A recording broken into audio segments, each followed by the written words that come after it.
Hello friends, स्वागत है आपका हमारे यूट्यूब चैनल पे जिसका नाम है गुरुकुल एजुकेशन हब। आपने पिछला वीडियो देखा होगा, उसमें हमने जो है असंक्रमणीय भूमिधर किसे कहते हैं उसके बारे में हमने बताया है। उसमें हमने धारा 76 की 76(1) की का, खा, गा, घा, फिर घा, घा, फिर अंगा, ये सब हमने बताया था।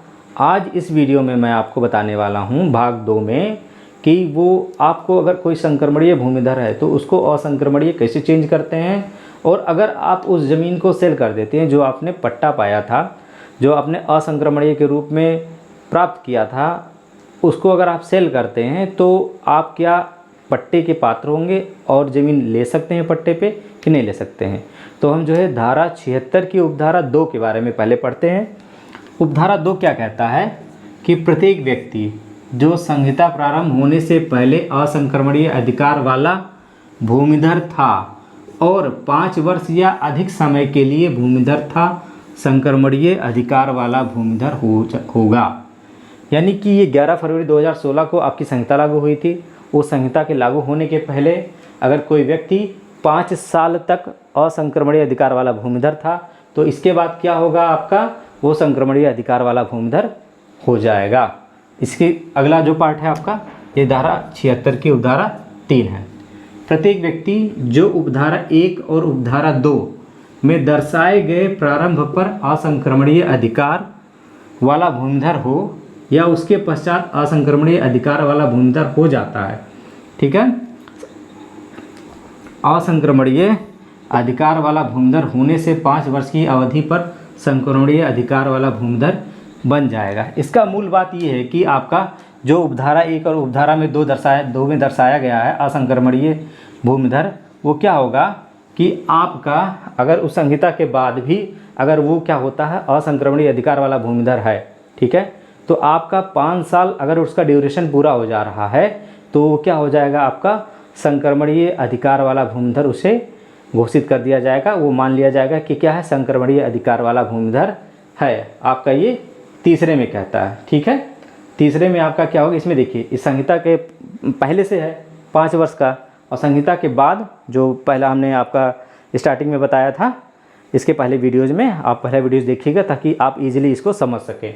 तो आपका जो है जो भी भूमिधर बच जाते हैं असंक्रमणीय अधिकार से संक्रमणीय होने में, वो क्या हो जाएगा, 5 वर्ष अगर उनका पूरा होता है तो वो क्या हो जाएगा, आपका संक्रमणीय अधिकार वाला भूमिधर हो जाता है, संक्रमणीय अधिकार। इसके बाद क्या होता है कि आपका अगर आवेदन 2 ही करेंगे आप, 76(2) और 76(3) में अगर संक्रमणीय करवाना है तो 76(2) में ये कंडीशन है, 76(3) में हमने बता दिया कि आपका कभी भी पट्टा होता है 5 साल पूरा होता है, आप उसको 76(3) के अंतर्गत क्या करिए, आवेदन करिए कि हमारा वो संक्रमणीय कर दिया जाए। आप ये एसडीएम कोर्ट में दाखिल होता है, आपका एसडीएम कोर्ट में आप आवेदन करेंगे। उसके बाद क्या होगा आपका, ये 4th पॉइंट क्या है, 4th पॉइंट इंपॉर्टेंट है। इस संहिता के अधीन, ठीक है, उपधारा 2 और 3, ये जो उपधारा 2 है और ये 3 के द्वारा संक्रमणीय भूमिधरी प्राप्त करने के पश्चात भूमि को बेच देता है तो वह ग्राम पंचायत, ठीक है, या राज्य सरकार में निहित भूमि को या फिर उत्तर प्रदेश अधिकतम जोत सीमा आरोपण अधिनियम 1960 में जो परिभाषित है भूमि, उसको उसके अंतर्गत जो अतिरिक्त भूमि होगी के पट्टे का पात्र नहीं रहेगा। सीधी सी बात यह है कि अगर आपको पट्टा मिला हुआ है, आपके नाम पे संक्रमणीय भूमिधर हो गया, जैसे 2 और 3 के अंतर्गत आप क्या करेंगे, असंक्रमणीय से संक्रमणीय करवा लिया। अब वो असंक्रमणीय से जब संक्रमणीय करवा लिया तो संक्रमणीय जो भूमि होती है वो आपका ट्रांसफरेबल राइट देती है कि आप उस ज़मीन को बेच सकते हैं, ठीक है, आप किसी को सेल कर सकते हैं। तो जैसे आपने जो पट्टा पाई हुई ज़मीन थी उसको किसी को सेल कर दिया, जब आप सेल कर देंगे तो आप क्या आप जो है ग्राम पंचायत की कोई ज़मीन होगी या सरकार की ज़मीन तो होगी, आप जो है उस ज़मीन को दोबारा पट्टा प्राप्त करने के अधिकारी नहीं रहेंगे, आपको पट्टा नहीं मिलेगा। तो बेसिकली आप ध्यान ये दीजिएगा कि अगर आपको ज़मीन पट्टे में मिली हुई है, अगर आपको ट्रांसफरेबल राइट मिल जाता है, संक्रमणीय भूमिधर हो जाता है, तो आप उसे सेल ना करें, क्योंकि उसके बाद सेल करने के बाद आप पट्टा पाने के अपात्र हो जाएंगे। क्योंकि इस तरह होता क्या है कि लोग पट्टा करवाते हैं, फिर उसको बेच देते हैं, फिर पट्टा करवाते हैं, फिर बेच देते हैं। तो अगर वो उसने करवाया है, अगर एक बार पट्टा करवा के उसने बेच दिया तो दोबारा जो उसका पट्टा होगा वो पात्र नहीं होगा, उस पट्टे को खारिज भी कराया जा सकता है इसी धारा के अंतर्गत दावा दाखिल करके। तो आपने जो है आज का वीडियो देख लिया।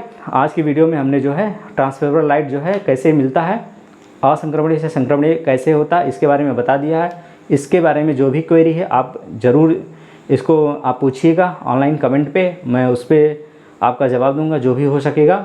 और आप इसको समझने से पहले इसके पहले जो वीडियो अपलोडेड हैं उसको आप ज़रूर देखिएगा, ताकि आपको ये आसानी से समझ सके ये फर्स्ट पार्ट और सेकंड पार्ट एक दूसरे से कनेक्टेड है। इसी के साथ दोस्तों धन्यवाद।